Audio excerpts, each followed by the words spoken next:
Assalamualaikum warahmatullahi wabarakatuh. Perkenalkan, saya Andrian Bagus Panuntun dengan NIM 23411001192. Di mata kuliah Statistik Harapan, saya di sini akan menganalisis jalur batch dengan menggunakan Excel guna memenuhi tugas ulangan akhir semester yang diampu oleh Bapak dosen Parno MM. Jadi dari tujuan analisis ini, cara untuk mengetahui apakah iklan, personal selling, dan harga berpengaruh dengan volume penjualan. Yang pertama, kita anggap iklan sebagai X1, kemudian personal selling sebagai X2, dan harga sebagai X3, serta volume penjualan sebagai Y. Langsung masuk untuk langkah yang pertama, di sini kita akan mencari nilai rata-rata dari X1. Caranya kita klik sama dengan kita cari average.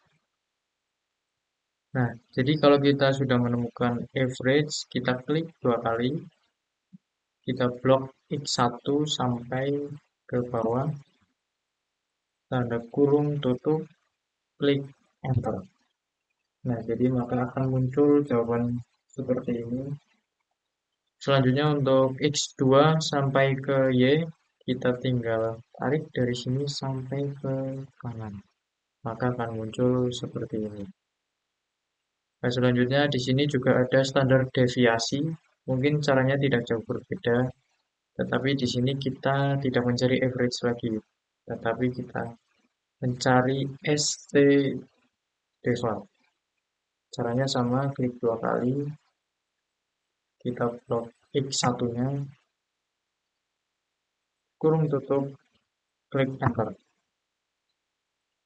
Tarik sampai ke kanan. Itu dari nilai rata-rata X1 sampai volume penjualan serta standar deviasinya. Lalu kita akan mentransformasikan X1. Kalau X1 distandarisasikan, maka notarisasinya menjadi ZX1. Lalu bagaimana cara mengisi tabel yang kosong seperti di bawah ini? Caranya kita blok ZX1-nya, kemudian kita pergi ke FX, kita cari standar dash, kemudian kita klik OK. Nah, jadi di sini kita X-nya diisi dengan X1, kita blok. Kemudian nilai rata-ratanya juga kita samakan 4,95. Kemudian standar deviasinya 2,67. Lalu klik OK. Maka akan otomatis muncul nilai seperti ini. Untuk ZX2 sampai ke ZY juga caranya tidak berbeda. Jadi kita juga di sini akan ngeblok. Kita pergi ke FX, standar dash lagi. Oke, kita masukkan X2-nya. Kemudian kita masukkan rata-ratanya 5,50. Kemudian 2,12.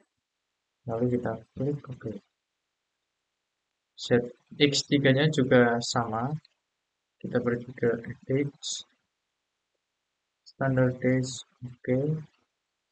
X3 kita blok nilai rata-ratanya, kemudian standar deviasinya, lalu klik OK. Kemudian yang terakhir juga sama, kita blok FX, standar dash OK, kita blok, kemudian nilai rata-ratanya juga isikan, standar deviasinya juga kita klik OK. Oke, maka akan menghasilkan nilai seperti ini, teman-teman. Nah, jadi semua variabel sudah kita transformasikan ke dalam bentuk standar dash. Tinggal kita regresikan. Yang kita regresikan yaitu ZX1, ZX2, ZX3, kemudian ZY. Nah, caranya yaitu kita pergi ke data, kemudian kita cari regression, kita klik OK. Untuk input Y-nya kita masukkan ZY, kita blok dari atas sampai bawah. Kemudian input X-nya kita masukkan semua X1 sampai X3. Label checklist, kemudian klik OK. Maka hasilnya akan menjadi seperti ini. Kemudian kita langsung saja potong sampai ke value atau kita salin terlebih dahulu. Kita pindahkan ke data page. Kita pindahkan ke sini. Oke, untuk PYX1-nya kita isikan seperti tabel yang ada di bawah seperti ini. Yaitu pertama PYX1-nya kita isikan dengan 0,559. Kemudian PYX2-nya kita isikan dengan 0,448. Dan PYX3-nya kita isikan dengan 0,145.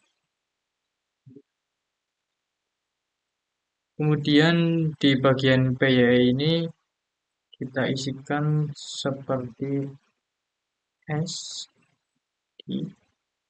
Oke, lalu kita klik 2 kali. Lalu kita masukkan 1 dikurangi 0,664 kurung tutup. Bentar, maka hasilnya akan seperti ini. Nah, kemudian di bagian sini ada RX1 kali 2, RX2 kali 3, dan RX1 kali 3. Nah, jadi untuk mengisi ketiga tersebut, caranya kita masuk ke data, analisis, kita pergi ke correlation, klik OK. Nah, untuk inputnya kita masukkan X1 sampai X3. Kita klik label, kita klik OK. Nah, maka hasilnya akan seperti ini. Nah, kemudian langsung kita isikan saja untuk RX1-nya itu 0,145, kemudian RX2 kali 3-nya kita isikan dengan 0,023, kemudian RX1 kali 3-nya kita isikan dengan 0,353. Oke, dan sudah selesai cara mengerjakan analisis jalur atau path analisis dengan menggunakan Excel. Nah, jadi kurang lebihnya saya mohon maaf. Wassalamualaikum warahmatullahi wabarakatuh.